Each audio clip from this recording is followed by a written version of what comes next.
Just our coverage, having, T or Libero being right behind us and covering just gives us hitters a lot of confidence to go up and just take a huge swing. Brittany, another win tonight. How much, looking back over the past month, how much did that club world championships help you kind of set you on the trajectory you are for the start of the MLB season? Yeah, I was thinking about this when Charity was talking about the kind of grit that we have as a team. And I think I noticed it from the second that we stepped onto the court in Brazil, because we were playing the best team in the world and it didn't matter. Like, we were still swinging hard and grinding and fighting no matter what the score was. And I think it showed a grit that our team has that we are able to bring into these fifth sets.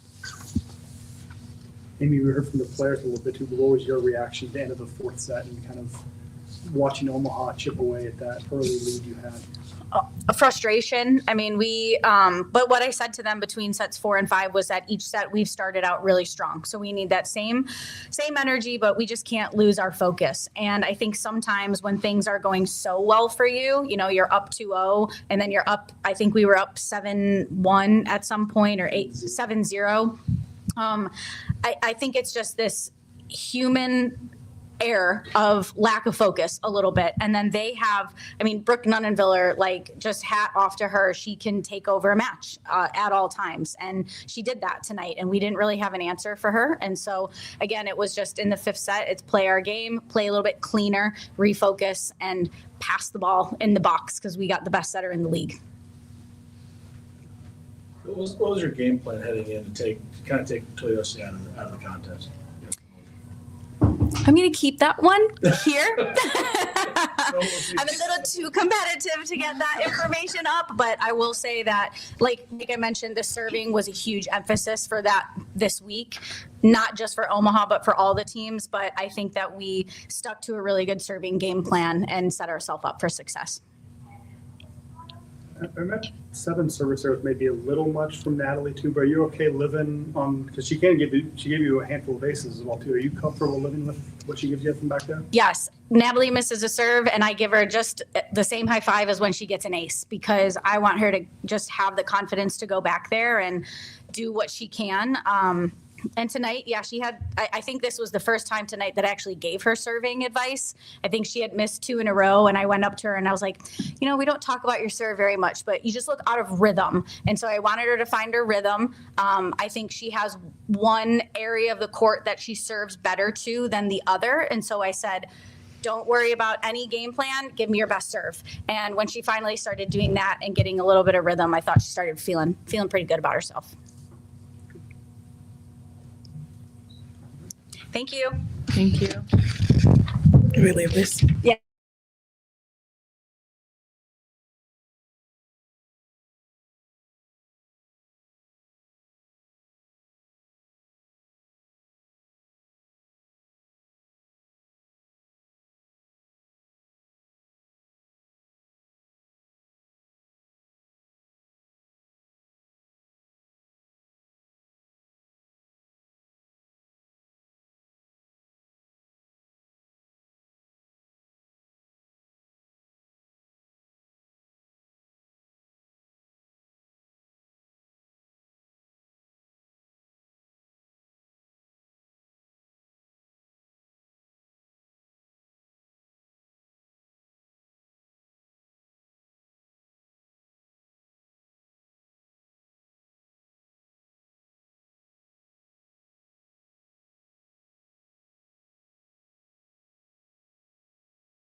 Coach, if you could open things up with a general statement about the match, and then we will go into questions. Thank you. Yeah, disappointing loss, but we were deep in trouble after first 2 sets, and we made some adjustments. We felt like we need to make some adjustments, bring some reinforcements on the court. We did that, and it paid back big time. I think in set 4, we started down 8-1. She went on an amazing serve run. Those are really tough serves. And in the timeout, we were, hey, let's just, by the point 16, let's just close the gap, maybe down to 3-4 points. And we were within 1 point. So I'm very proud of what we accomplished being down and fought back and put ourselves again in a situation where we can be successful. And tie break is a lottery. And unfortunately, we point score 0%. That means on our serve, we did not win a point. That means defend and then transition. And it's really, really hard to not do that and be successful against, I guess, national champions from last year. So those are my general thoughts. We're talking about the first hole you're in, down 2-0 in the match. What are you feeling at that point? What do you see that needs to change to help turn the match around? I mean, we went in the locker room and we just said we need a big reset. I think when you're down 2 sets, especially against a team like that, it's really hard to come back, take it to 5, reverse sweep, whatever it is. But I mean, it was done to us on Friday night, and I think we had a little bit of fire under our butt from that. But I think Luca was saying before, it's like we can't wait for 2 sets before we start to just like go grind and get after it. And I think we're never not fighting, right? But like you got to start competing from the beginning. Nora, you fall behind 7-0 in that 4th set too. Again, what helps you take out of that hole too? What kind of was the spark to turn that around?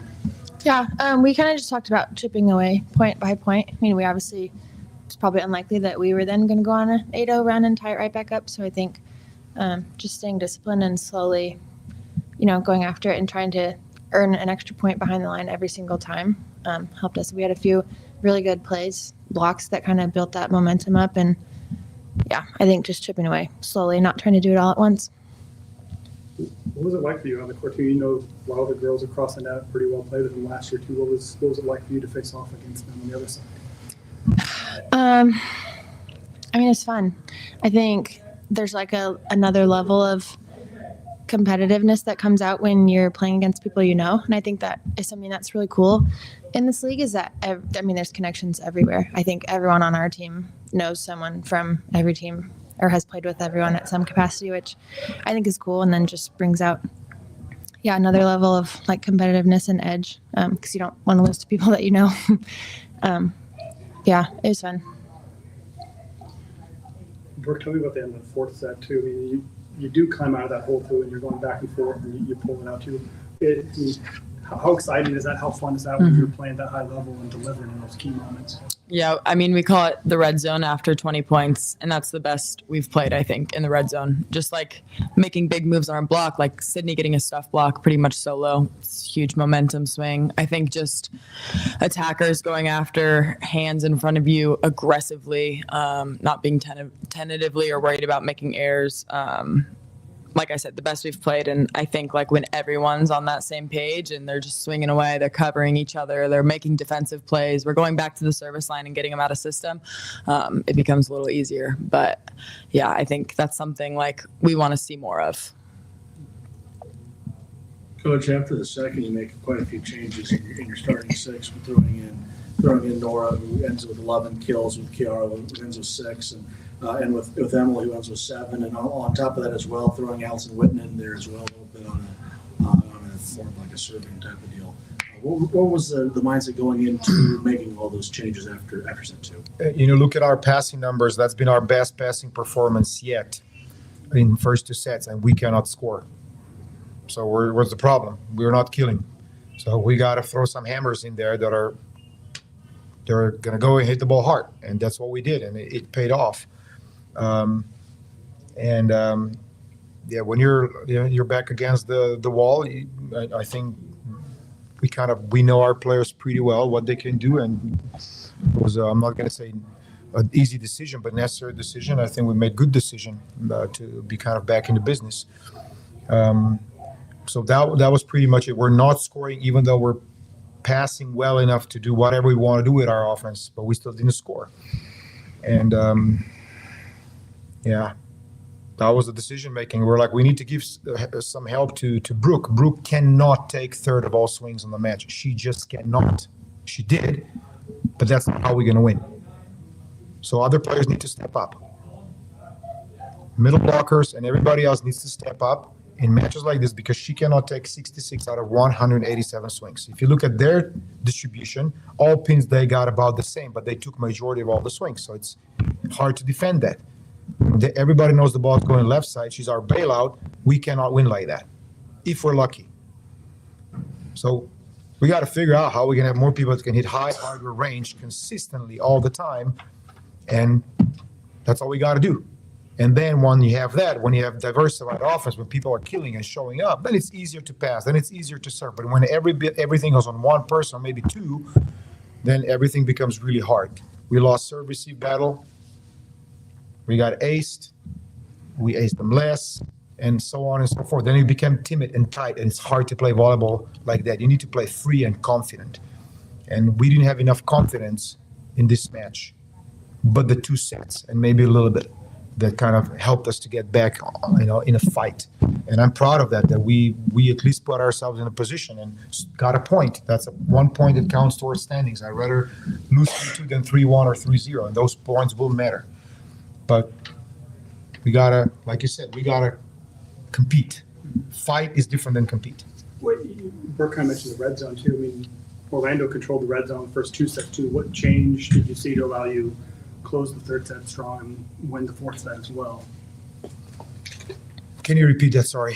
What change did you see late in the third and fourth sets compared to what happened? Because Orlando controlled the red zone the first two sets too. What did you see from your side? Yeah, we just saw hammer on the ball. People going up there and not just trying to not make a mistake, but I'm here to go score.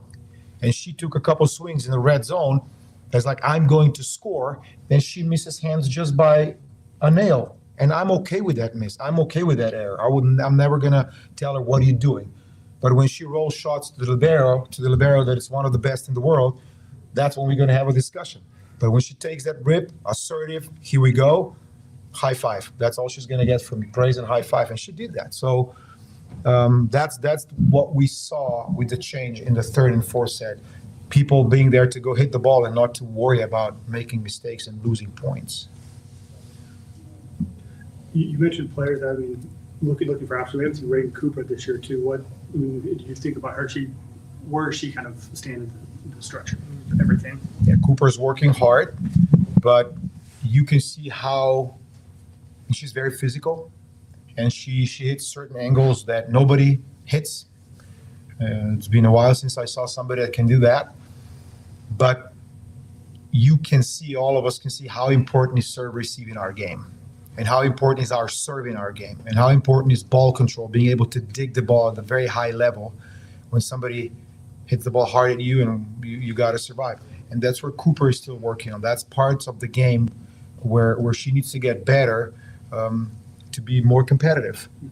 But right now, I would say those three are Nora, Brooke, and Sarah. They're an inside track, but hey, she's showing up, putting in the work, staying extra reps. And I think it's just a matter of time when we're going to see her. Brooke, you lost the last two matches in 5 sets. How do those feel different when you reverse sweep compared to fighting back and putting yourself in a position to maybe do the same thing today? Yeah, I don't like losing very much. But I did say, like, the locker room is quiet, when you get in. But I think a couple girls are saying, like, hey, like, I like our fight in the end. I think on Friday we were complacent at the end, and we need to finish. And today we just started off slow, and then we fought in the end. I don't like either of them. I think we just need to find that consistency. But I'd much rather finish going out fighting hard. First match for Toyosi this season. What did you like? What do you think needs to improve after first match?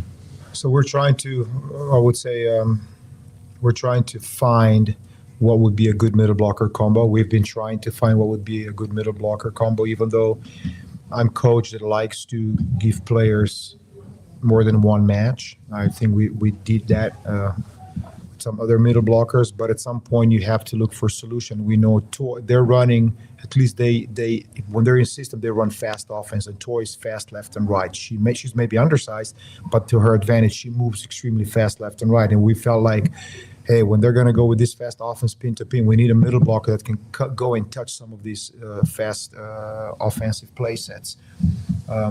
So that was the biggest decision. And also, hey, can we find a rhythm with our middles where we can hit and kill the ball a bit more? And I don't think we were extremely successful. Maybe Chiara, to a certain degree, killed a few balls for us, but we need more. We need more so we can free up these ladies so they don't have to also hit so much back row, which is very productive play for us recently when these two are on the route hitting back row. But we just need to be better with our middles. So work continues, but Toyosi, she fought hard and got her first match of the season, and we'll see what happens in next few practice. I don't have an answer right now on what we're going to see the next time we play. Questions? All right. Thank you. Thank you. Thank you.